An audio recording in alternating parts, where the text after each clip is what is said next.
বন্ধুরা, আপনাদের সাথে একটি খবর শেয়ার করব। আপনারা হয়তো এই খবরটি দেখেন নাই। এটি হলো ইনকিলাবে, দৈনিক ইনকিলাবে প্রকাশ পেয়েছে। সেটি হলো ট্রাম্প নির্বাচিত হওয়ার পরে আপনারা দেখছেন যে একের পর এক সব উলটপালট করা হচ্ছে।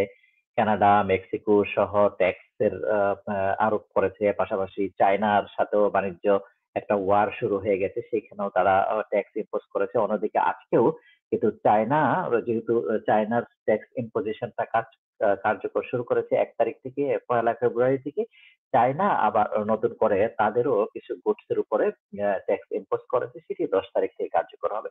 এরকম একটি টালমাটাল অবস্থানে পাশাপাশি ইমিগ্রেন্ট যারা ইলিগাল ইমিগ্রেন্ট আছে তাদের ব্যাপারেও প্রচুর ধরপাকড় চলছে। আপনারা দেখেছেন তো পুরো আমেরিকা ব্যাপী এবং সবাই পালিয়ে বেড়াচ্ছে। তার মধ্যে স্পেশাল বিমান, সামরিক বিমানে করে ভারতীয়দেরকে ফেরত পাঠাচ্ছে। এটি একটি খবর এসছে। আমরা আমেরিকান টেলিভিশনের খবরগুলোতে দেখছি যে কিভাবে ইল্লিগাল যারা ইমিগ্রেন্ট ছিল তারা আসলে পালিয়ে বেড়াচ্ছে, তারা টেনশনে আছে, তারা বিভিন্ন ধরনের লয়ার ধরছে। কোনো কিছুতেই এবং আতঙ্কে থাকছে যে যেকোনো সময়ে যে কেউ গ্রেপ্তার হতে পারে। এরকম একটি অবস্থানে সামরিক বিমান ভর্তি করে ভারতীয়দের ফেরত পাঠানো হয়েছে।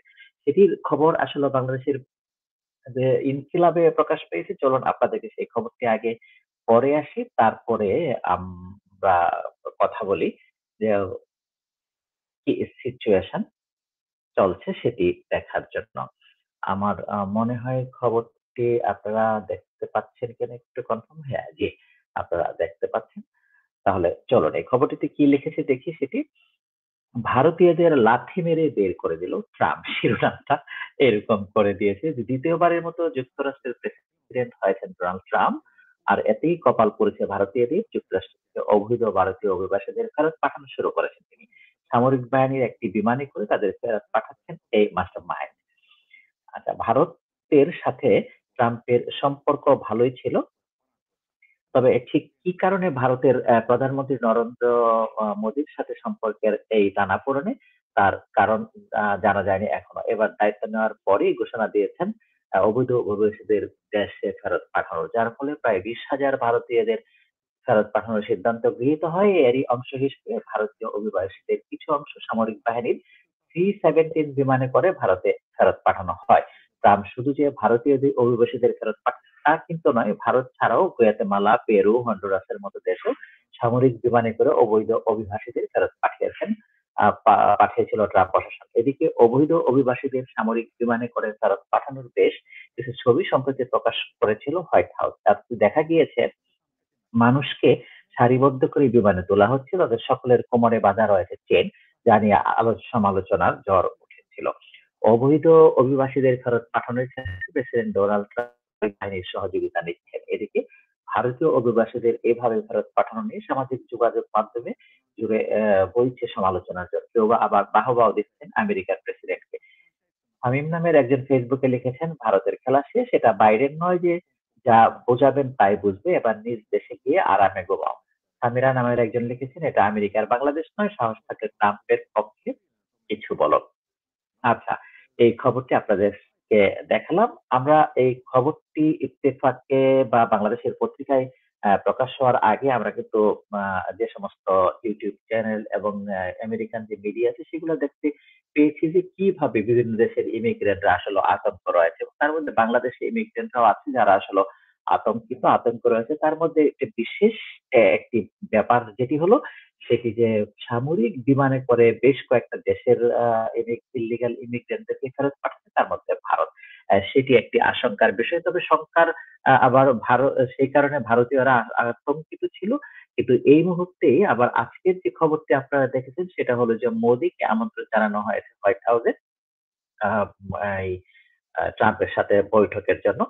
সেটি হয়তো ২৩ তারিখের দিকে এই বৈঠকটি মোদি এবং ট্রাম্পের জন্য হবে। সেক্ষেত্রে হয়তো কিছু সুখবর হয়তো ভারতীয়রা পেতে পারে ভারতের সাথে বাণিজ্য সাথে। তবে যে বিষয়টি হচ্ছে সেটি হলো ট্রাম্প যে ধরনের প্রতিশ্রুতি দিয়ে ক্ষমতায় এসছে সেটি হলো যে আমেরিকা ফার্স্ট, অর্থাৎ তারা সে শুধু ব্যবসা চায় সারা পৃথিবীতে।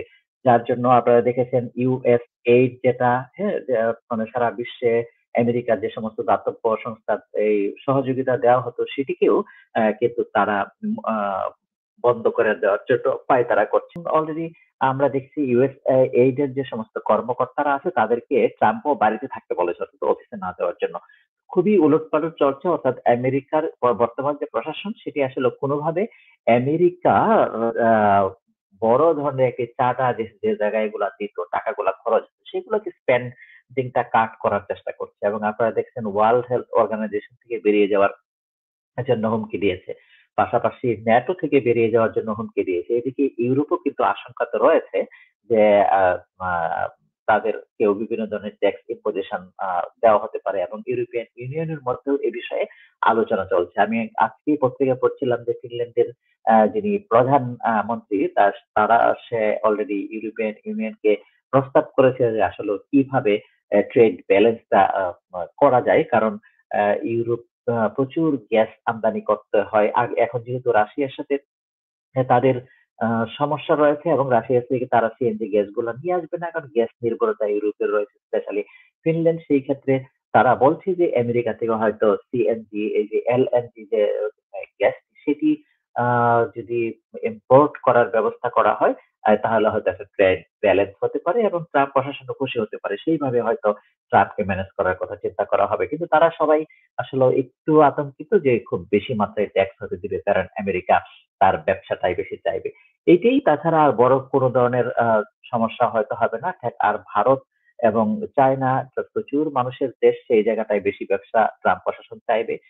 সেই কারণে মোদির সাথে আলোচনার মাধ্যমে সেই বিষয়গুলো হয়তো অনেক কিছুই সেখানে ক্লিয়ার হবে। কিন্তু আপাতত যেটা হচ্ছে যে প্রায় 20,000-এরও বেশি ইলিগাল ইমিগ্রেন্টকে ফেরত পাঠানো হয়েছে, সেটি একটি ভারতের জন্য একটি বিশাল চাপ, এবং আগামীতে আরো ফেরত পাঠানো হবে, এবং কোনোভাবেই ইল্লিগালদেরকে তাদেরকে থাকতে দেওয়া হবে না। এটি একটি যুদ্ধ ঘোষণাই করা হয়েছে, সেটি হলো সংখ্যার। এবং সেদিক থেকে কিছু কিছু বাংলাদেশিও আছে, সেই বাংলাদেশিরাও আতঙ্কর মধ্যে রয়েছে। সেইটা আমি জানি না আসলে তাদের অবস্থাটা কি এখন বর্তমানে আছে। অনেকে হয়তো ল ইয়ার ধরার চেষ্টা করছে, কিন্তু সত্যি যদি ট্রাম্পের এই ইমিগ্রেশন পলিসিতে সে 100% কার্যকরী অবস্থাতেই যায়, এখন যেভাবে শুরুতে যা দেখা যাচ্ছে, এবং যখন তখন যাকে ইচ্ছে তাকেই কিন্তু গ্রেফতার করে ফেলতেছে। কিন্তু এখনো পর্যন্ত বাংলাদেশেরও তো প্রচুর লোক থাকে, তাদের জন্য স্পেশাল বিমান ব্যবহার করে ফেরত পাঠানো হচ্ছে না। সেটি একটি ভালো খবর, কিন্তু ভারতীয়দের জন্য কিন্তু সেটি করছে। সেটি, এই খবরটা আপনাদেরকে শেয়ার করলাম, যেহেতু এখন বাংলাদেশ এবং ভারতের সাথে একটা বিরাট টানাপোড়েন চলছে। আমরা বাংলাদেশি মানুষ যখন এই ধরনের খবরাখবরগুলো দেখি, তখন হয়তো আমাদের একটু ভালো লাগে যে না, এটা তো ভারত হয়তো একটু চাপের মধ্যে। তাছাড়া এই সিচুয়েশনটা সব জায়গায় একই অবস্থা, বাংলাদেশিরাও হয়তো একই সিচুয়েশনের মধ্যে দিয়েই যাচ্ছে।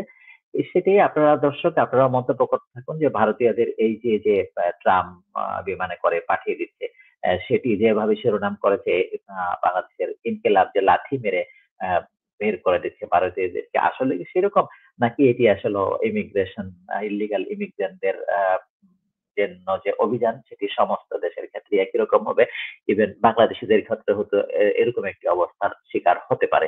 সেটি আপনারা মন্তব্য করে জানাতে থাকুন।